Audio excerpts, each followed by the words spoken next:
really excited that finally the Gerald R. Ford Presidential Museum is reopening. It will be rededicated, and two Mr. Fords are in the studio, and I'm honored to have Steve and Mike Ford.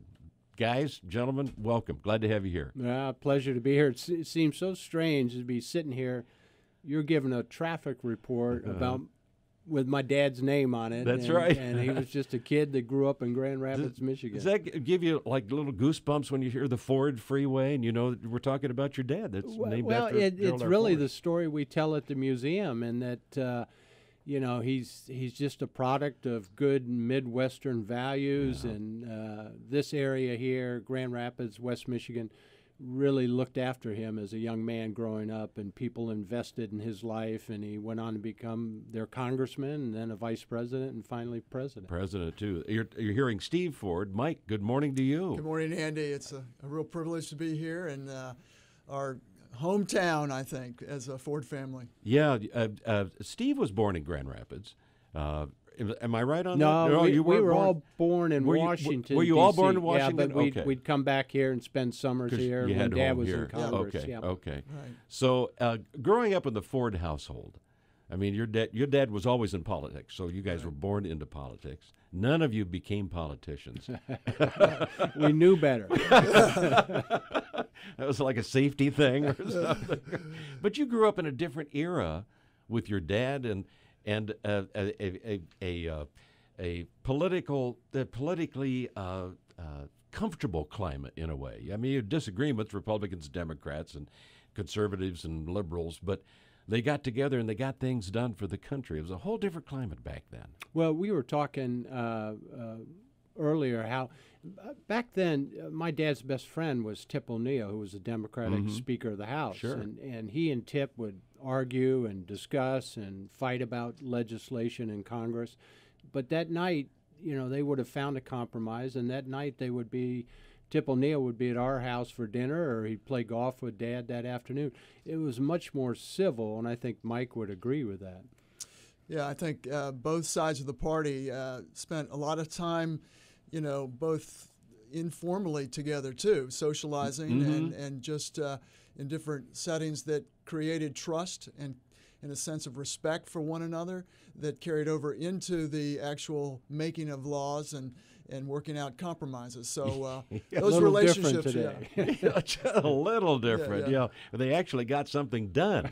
Absolutely. And it doesn't happen anymore. I mean, you're not in politics, but obviously you have a close relationship to it. And what has happened? I mean, in your estimation, what has happened if we transitioned into this acrimony? Something has happened that it's allowed people to be so much more toxic about all this, and just the way we talk to each other today, and it's throughout society, and so I think today, if Dad were alive, again, he would look back and say, democracy is supposed to be discussed. It's supposed to be argued about it. Right. But there's a civil way to do it, and you can have discussion and dialogue. He used to talk all the time about you could disagree but not be disagreeable.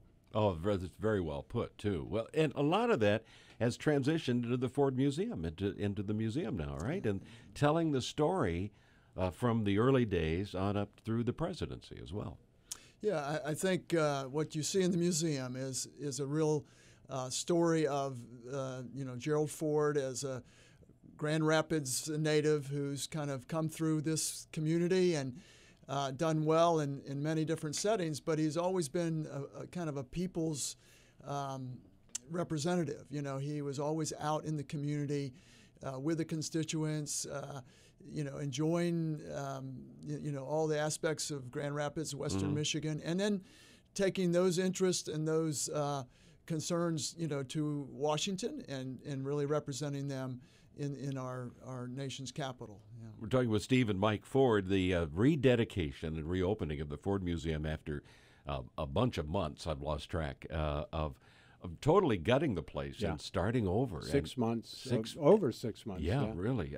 And can't wait for it to open. Mike, I know you've been through it. You've had a little walkthrough. I went through yesterday, and I was just blown away by just the magnificent exhibits, much more open and light and very dynamic and innovative with video and interactive exhibits and it just really was just a whole new look, very much engaging kind of experience. And Steve, you were with the foundation for a while. Well, I served as chairman when we raised all the money to do this. We had to raise the money privately, and hats off to this community and so many people. That I remember when we were starting the idea of the new Student Learning Center so that we could teach civics to young people. And I went to Rich DeVos and I said, Rich, I need some help to get this started. Peter Secchia went with me,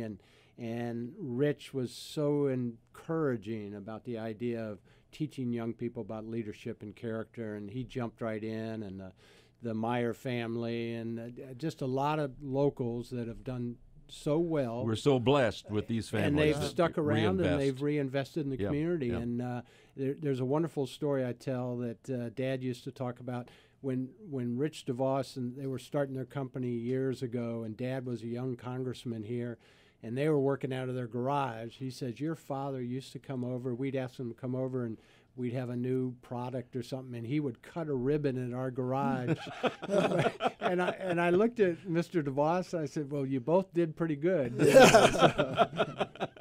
Not too shabby. Not too shabby. Let's talk about you guys real quick. Because, Mike, you're a minister. You're at Wake Forest University, student advancement, student development. What's happened with your career?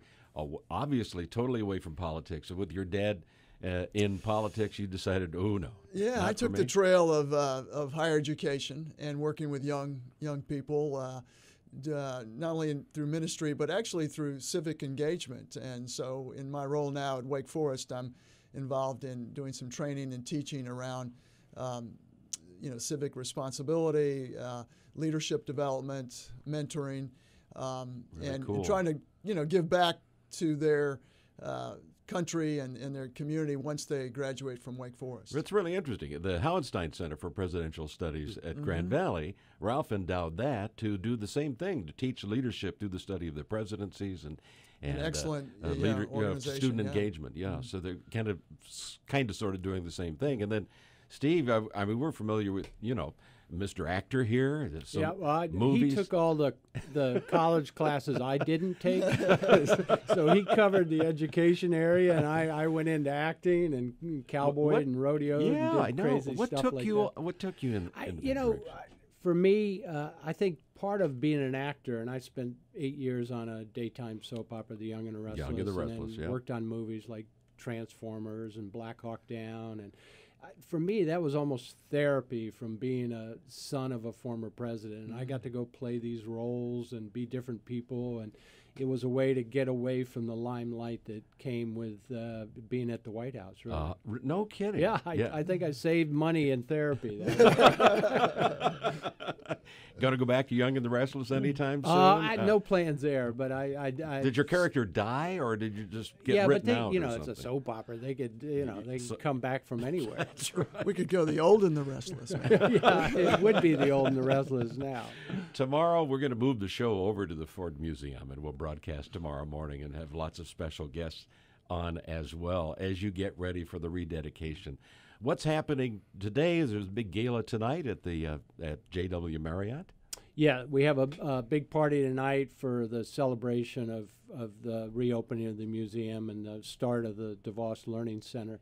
And today we're going to have a little private showing for all the trustees of the foundation to show them the museum. And tomorrow's really the big grand opening. Right. And we want families to come down. It's about families. Dad was, this museum for Dad was never supposed to be a monument to him. He always wanted it to be an educational experience for people of all ages to learn about history and their country and civics and public service. That's outstanding. And at 10 o'clock tomorrow morning then, after the dedication ceremonies, and then it's open free all day to the public, right? Yep.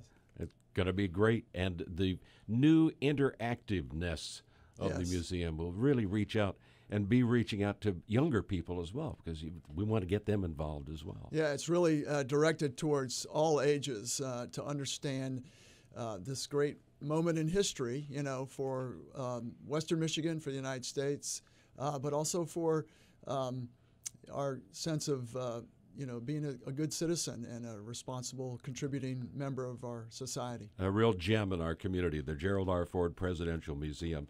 And 2 other gems, Steve and Mike Ford. Thank you, guys, for coming in. Really appreciate it. Thanks for having us. Yeah. And I hope to see you over there tomorrow morning. Absolutely. All right, we'll see you. It is 8:24, 100.5 The River.